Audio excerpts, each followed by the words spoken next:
அரசியலுக்கு வந்ததுக்கு அப்புறமும் சரி, ஆட்சி அதிகாரத்துக்கு வந்ததுக்கு அப்புறமும் சரி, ஒன்னே ஒன்று சொல்ற, எழுதி வச்சுக்கோங்க.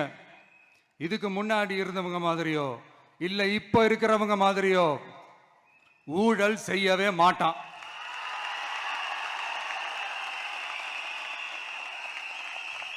ஒரு பைசா தொட மாட்டான். எனக்கு அது அவசியமே இல்லை. புரிஞ்சுங்களா உங்களுக்கு? எனக்கு அதை தொட வேண்டிய அவசியமே இல்லை.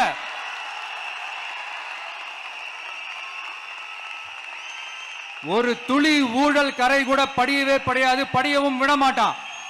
நீங்க கேட்கலாம், இது என்ன சினிமாவா, இதன முதல்வன் படமா, ஒரே நாள்ல வந்து இவர் எல்லாத்தையும் கிளீன் பண்ணிடுவாரான்னு நீங்க கேட்கலாம். ஓகே, பிராக்டிகலா அது பாசிபிள் இல்லதான். But it is a process, right? It is a process.